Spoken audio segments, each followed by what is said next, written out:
In 1919, a brotherhood was founded that dedicated its members to being an asset to their community, their country, and their God.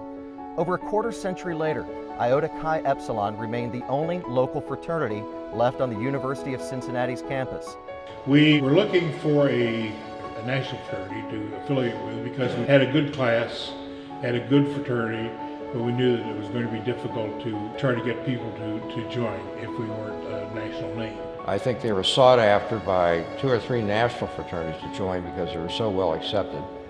And we decided that the ideals and the principles on which SIGEP was founded were pretty close to what we liked. And so we petitioned and we became SIGEP. Seeking to preserve their friendships and culture of balance, the brothers of IXE embarked on a journey that would lead to a lasting legacy. In May of 1949, an historic petition was filed.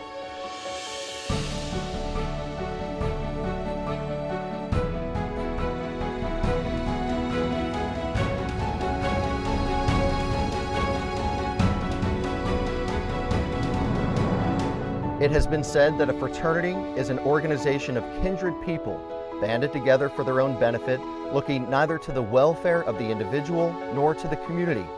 This misdirected assumption has often given the public an unfavorable view of the whole fraternity system. We believe that a fraternity is a group of kindred people, banded together, but not for their selfish interests. A fraternity is a medium through which the individual can gain experience in comradeship, brotherhood, a medium through which the individual can grow from an adolescent being to a well-developed, well-rounded personality. He must be a person who is able to adapt himself to the problems of everyday living, a person that will be able to be an asset to his community, his country, and his God. Throughout its entire existence, it has been the purpose of Iota Chi Epsilon fraternity to provide that atmosphere in which such character development could be successfully achieved. It has been our aim to equip a man with those qualities which are essential for social adjustment and inner tranquility. We of Iota Chi Epsilon feel that these purposes and aims of our fraternity can be strengthened so as to reach new and greater horizons through affiliation with Sigma Phi Epsilon. It is then with great pride in past achievement and with expectation for an even greater development that we respectfully petition for membership in Sigma Phi Epsilon. Because I pledged the year they changed. I was the first pledge, SIGEP pledge.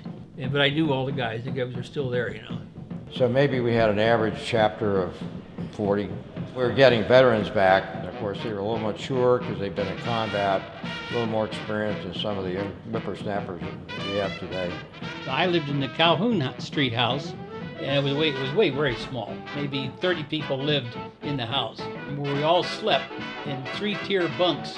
The president had to live in the house, and that was a rule I started because we would just sort of mess things up pretty bad without somebody being in charge.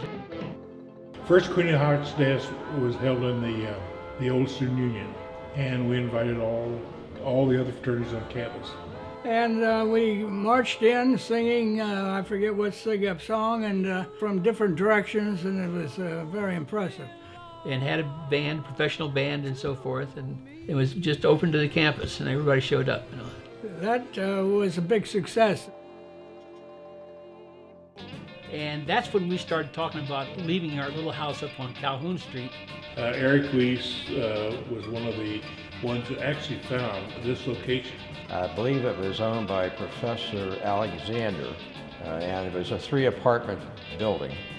Eric ran into a little trouble legally, so he called Maynard Turner, and Maynard said, yeah, well, I'll be up tomorrow night. We were blessed by having a lot of expertise, so one night could help us get this house stabilized. And I remember we lifted a 30-foot I-beam through a window with about 30 guys, and we turned the garage into a liquid refreshment center, for lack of a better word. And Eric made this thing happen down here. Believe it or not, we used to jam 49 guys into this house. Why is this room called the front 5? And why is this one called the back 5? We used to have 5 guys in both of those rooms. We had a guy living in a closet upstairs. We made good money. Larry paid the mortgage off and we burned it. Great fun. Mom Rusher was a dear sweet lady. She was all of about 4'6".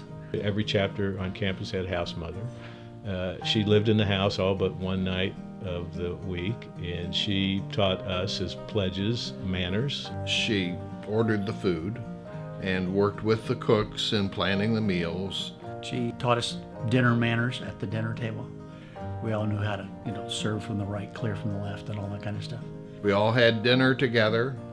The house mother entered the dining room first on the arm of the president. The rest of the brothers came in, always in shirt and tie. You could have shorts on, but had to have a tie. She made us toe the line. Soon after I graduated in '65, I think they did away with house mothers. You had a lot of traditions coming out of the 50s, which I would call were the kind of the staid, quiet 50s. In the 60s exploded with the Vietnam War and women's rights and civil rights and all kinds of issues that were exploding. All fraternities went through a big change. Membership shrunk dramatically. Fraternities were branded as being irrelevant. The chapter went down in numbers because I think the Greek system in general went down in numbers.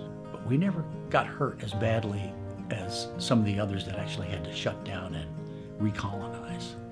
So the challenge that fraternities had in those days was how do you adapt? And of course, one of the things that really helped that was we had a couple guys who had some really great ideas about how to rush during the summer.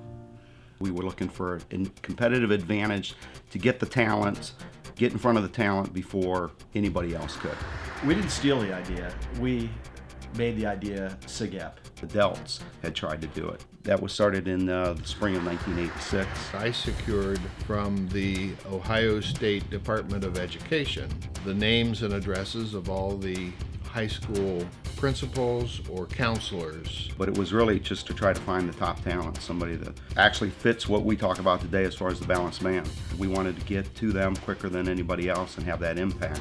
We had 28 to 30 applicants year one, and we broke it down to about 8 interviews. Usually the officers traveled to the fellas' houses, met the parents. Judd and I driving in a 1978 Toyota Corolla. Brown, and all that implies.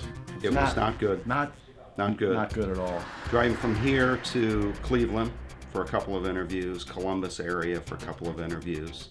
They got to know the families, and the families felt good about the people that visited them. So even though they didn't get a scholarship, if they were inclined to join a fraternity, SIGEP was certainly in the running.